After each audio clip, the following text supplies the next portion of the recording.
A young mother disappears without a trace in Lake Oswego, Oregon. She's had a fight with her husband and walked out. She's missing, and so is the family car. Police suspect the husband. A local psychic's visions reveal there's been a murder. But will a partnership between the psychic and the cop put the killer behind bars?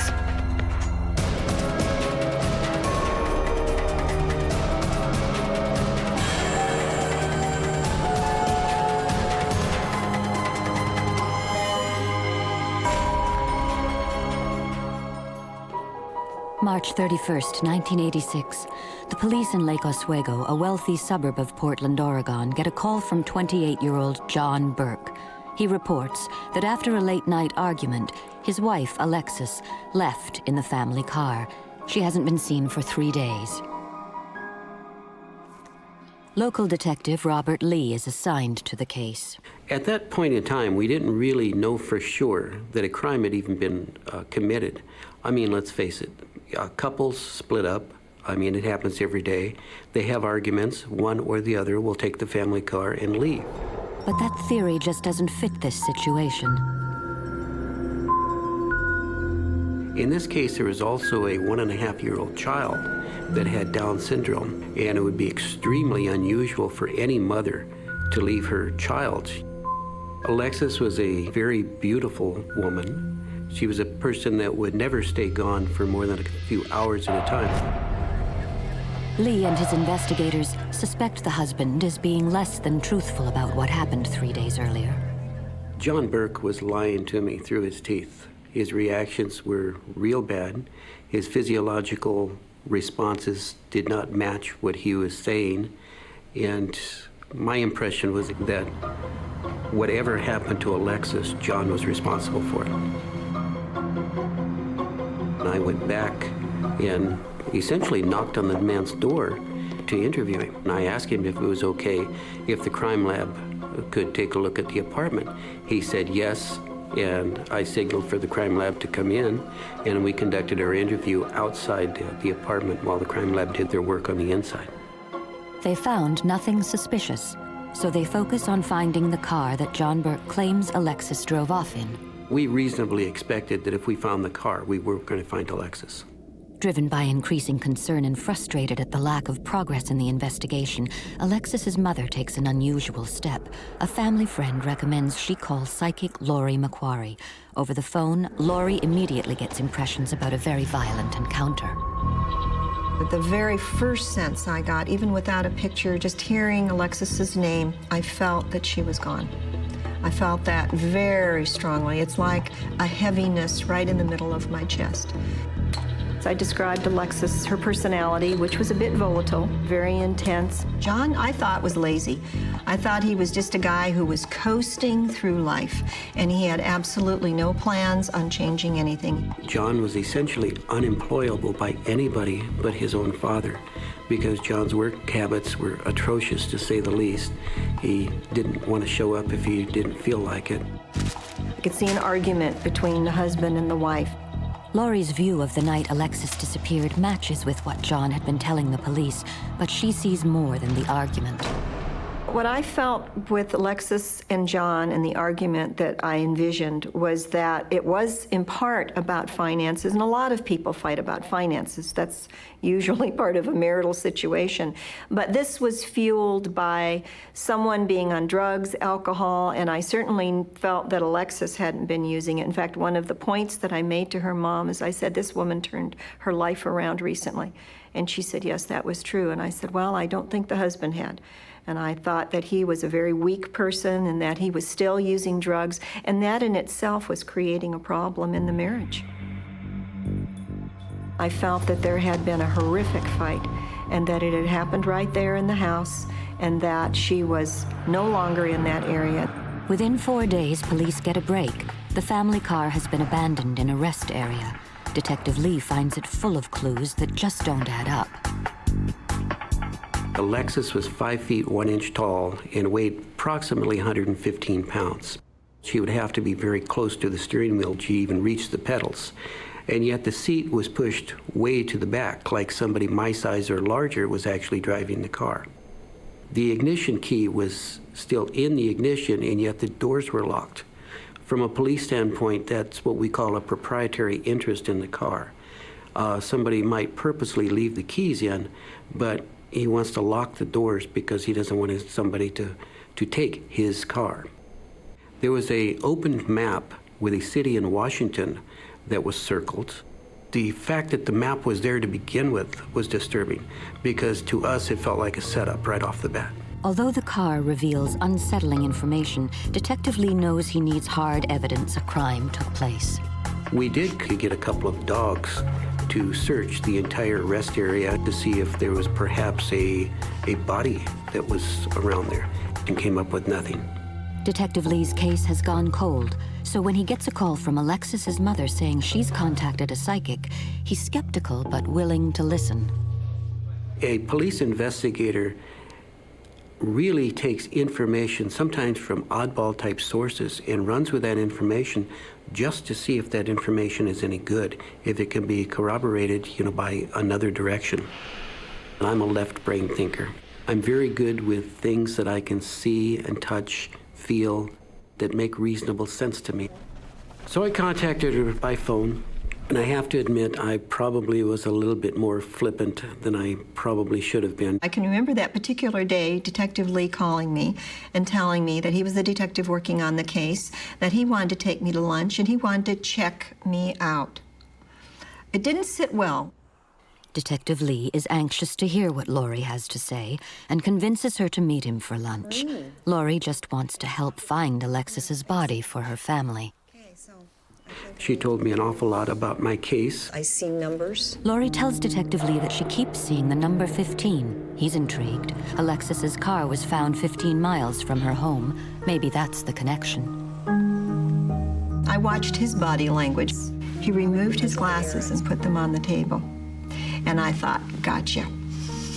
You're interested. Lori has a flash of information about the car used to transport Alexis's body.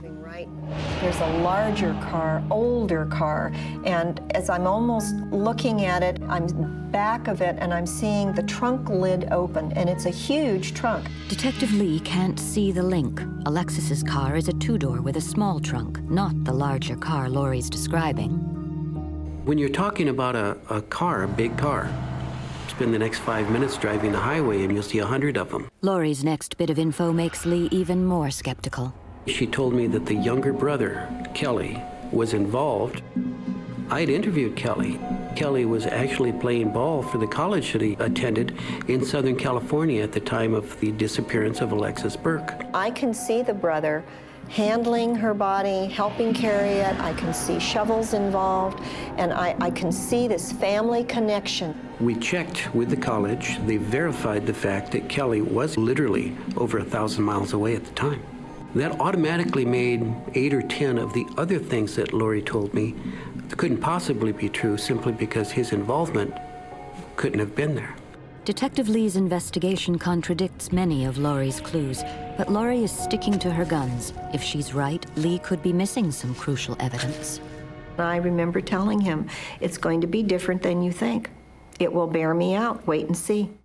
Lori decides on a dangerous path. She takes the investigation into her own hands and arranges to meet the man she believes to be the killer. I just had to meet him. Alexis Burke, a young mother from a suburb of Portland, appears to vanish into thin air. While police suspect her husband, John, they have no evidence a crime has been committed. Alexis's mother contacts psychic Lori McQuarrie, hoping she'll be able to help police find her daughter. Lori decides she has no time to waste. Alexis's husband is packing up the apartment, preparing to rent it out, so Lori takes a risk. I knew the minute I met him, looked in his eyes, maybe if I was even fortunate enough to shake hands with him, I would get a further impression. The police found nothing when they searched the apartment. Now it's psychic Lori's turn. He answered the door. He was very laid back, and I don't know if he was on drugs or not, but he was just very calm. And of course, I pretended to be a renter. As I went through that apartment, of course, I think not just as a psychic, but I think just as another human being, I thought, where is the wife's picture? Is there nothing here?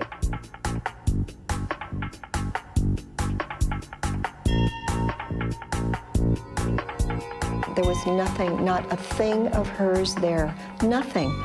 And she had only been missing a couple of months, nothing. Lori's observations are chilling. And I thought, how cold. You've already buried her, not only literally, but symbolically. She's gone from your life. When I turned to leave and thanked him, I shook his hands. And when I held his hand, I can just feel these around her neck. I know that's how he murdered her. My reaction when Lori told me that she'd gone to the apartment and met John was one of utter disbelief. Here was a person that even she thought was a murderer. And I was convinced of it at that point, and yet she's going up and making contact with him in an apartment. I was very upset. After going to the apartment, that's when I began to get stronger and stronger feelings about where she was buried. But I still was a basic skeptic. I believe what I can see, what I can prove. Still, he's willing to listen. Can the psychic help Detective Lee find the body? One iota, nothing of her belongings there. Once or twice a week, we would sit and hypothesize with each other about what I think happened here and what he thinks. One of the things that Lori had come up with right off the bat was 1-5. She didn't know whether the 1-5 meant Interstate 5, whether it was 1.5 miles, or what the significance of the 15 was. In this case, 15 could very easily have been, we're about 15 miles from the place where we thought the death had occurred. And there was a place called Bell's Landing. Bell's Landing, according to Lori, was an important item as far as the relationship between John and Alexis was concerned. Detective Lee and psychic Lori McQuarrie didn't know if they were looking for an actual place or not. It was like searching for a needle in a haystack. Maybe this is interesting. Right down the way over here is where John and Alexis used to spend an awful lot of time. In Oregon, Bell's Landing could either be the side of a mountain where they park machinery when they're clear-cutting an area or doing a logging operation. It could also be a landing alongside of a river. And in this area of Oregon, we have some very, very large rivers, so it's quite plausible that there would be a landing named Bell's somewhere. That's the frustrating part. Sometimes I get the clues, sometimes I get the symbologies, and it's up to me to make it fit. It's up to me to do the interpretation. And it isn't always like a teletype. I wish it were. We even went out on a couple of searches together in areas out as where she had lived previously, which is not very far from here. So he made the effort. He was at least cooperative and open. You know, it's part of what I saw, but I don't think this is the spot. So you're not actually getting any... I'm not getting any vibes, let's put it that way. Lori told very specifically that the body was buried. Her head was just inches away from a little creek. I also felt that he had buried her where he could watch her. That meant an awful lot to us, but what exactly did it mean? Did it mean he could keep an eye on it from work? Was it near his home? And it was about that time that I was really talking to him about it's in a field, there's a building, but it's not a regular building like you would just walk in and do business in. The more time they spend together, the more Detective Lee trusts Lori's visions. They match his own hunches about the husband.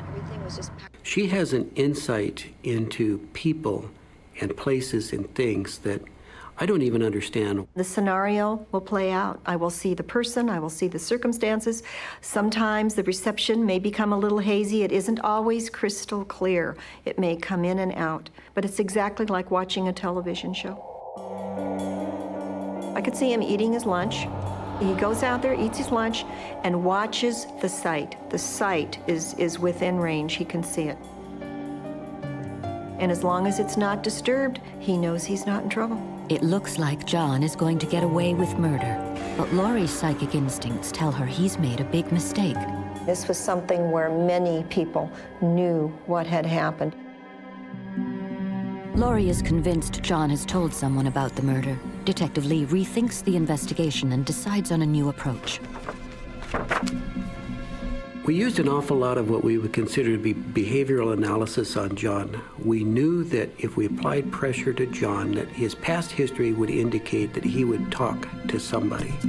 And yet we didn't want to put so much pressure on him that he was going to invoke his rights per Miranda, which in the United States is a pretty big thing, simply because it meant that we were no longer able really to talk directly to John without the interference of an attorney. I've always thought, you know, sometimes the best crimes in the world have been solved by the girlfriend who was dumped, and I knew that John had had a girlfriend. Just as Lori predicted, that's exactly what happened. A former girlfriend of John Burke was living with some girls that were attending college, and she mentioned to one of the girls that she had a former boyfriend who had killed his wife. This girl contacted another girlfriend, who talked to another girlfriend about it, who talked to another girlfriend about it. The sixth girlfriend in line contacted her father. The father of this girl contacted the police department. Based on the father's tip, police track down John's former girlfriend, Julie, and bring her to Portland. She agrees to cooperate, and they arrange to tape her phone conversations with John. He said that he'd strangled his wife. Julie got the impression that the body was buried.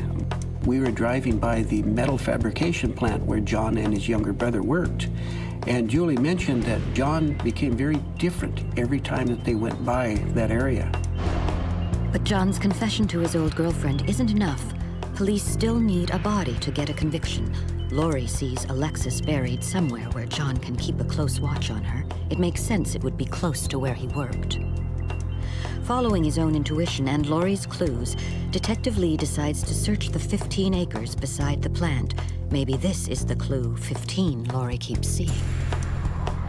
Has a very, very large metal fabrication building with very little in the way of vegetation.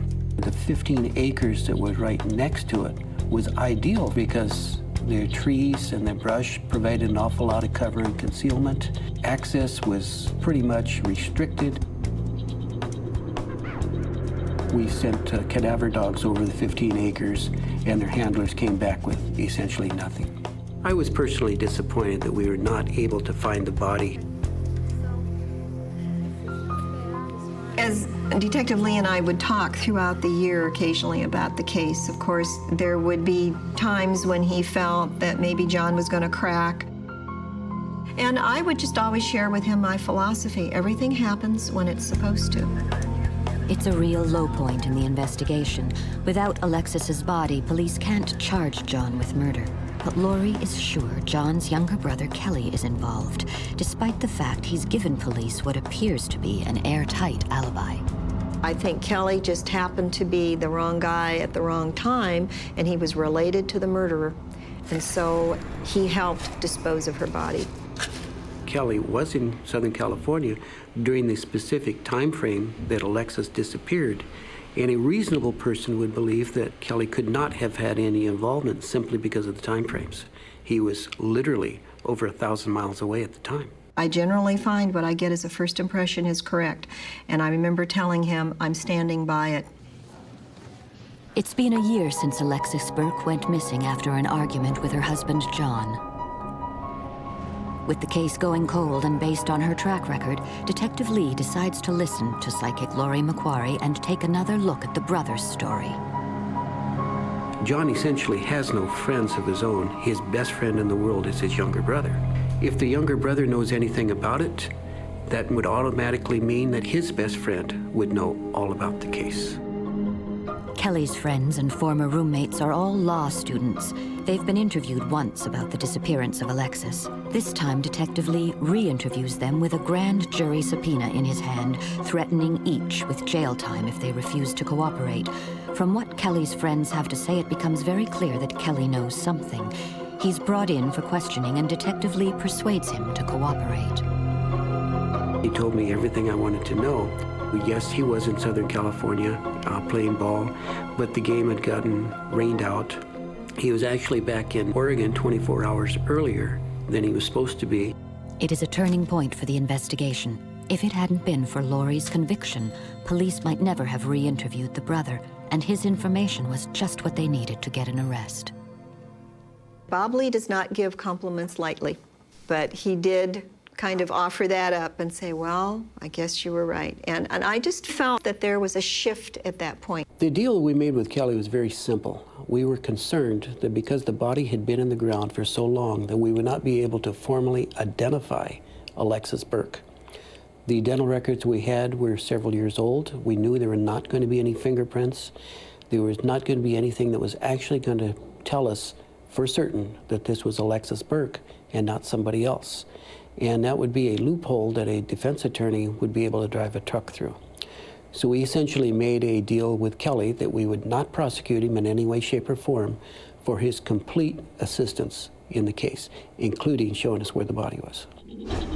I felt that there had been a horrific fight. Kelly confirms Lori's original vision of a strangulation. He tells Detective Lee how a family argument escalated into murder. Alexis walked out the front door, slammed the door behind her. When she got to the car, she didn't have car keys, and she was in her nightgown. So she came back and started screaming at John. He had big hands. I can just feel these around her neck. I know that's how he murdered her. He came over to her and put his hands around her neck. John said to shut her up because she was really making a lot of noise. John says he ripped off the electrical cord and tied it around Alexis's neck just to make sure that she was dead. The body was rolled up in the carpet behind the couch for at least 36 hours. During that time frame, that at least 12 members of his family and her family were in the apartment. When Kelly finally showed up, he helped John dispose of the body just as Lori had envisioned. There's a larger car, older car. They put the body of Alexis into the back of their father's car, which was a very large Lincoln, dark in color. They then took the body out in the middle of the night and actually dug a hole about 75 yards from the corner of the building where they both worked and buried Alexis. There's water involved and not a large body of water. The body was right next to a very, very small rivulet of water. The head was the closest to that water, and it was only several feet away. And of course, the body was under just several inches of dirt. Lori's visions are accurate about all the important details of the case. The brothers' involvement, the larger car the body had been moved in, Alexis's body buried in a shallow grave near water, and about John keeping an eye on the site. He was able to keep an eye on the situation because he went there every single day. But John Burke still isn't in custody. Because he was out of town, he is oblivious to the discovery of the body. As it was, John showed up the next day and he was totally in the dark, and by the time he found out about it, it was too late. And I told him he was under arrest for the murder of his wife, and I put on a pair of brand new handcuffs on him. That felt really good. John Burke is convicted of his wife's murder and sentenced to 13 years in jail. His brother Kelly gets off scot-free because he cooperated with police. With this murder solved, Detective Bob Lee isn't quite as flippant about Lori's psychic abilities. I contacted Lori to tell her, all about the case and how terrifically accurate she was at that point on 28 of the 30 things that she had told me. I don't know if I feel vindicated so much as I just feel, yes, this stuff does work. And it's important for me to be right, not just for me, but I think it's important for the victim. Psychic Lori may be good at predicting the future, but not when it comes to herself. Detective Lee was so impressed with her abilities, he proposed marriage. I never for a heartbeat thought when I met him that I was going to end up with him. We've been married now for a little over 18 years. We're a good team.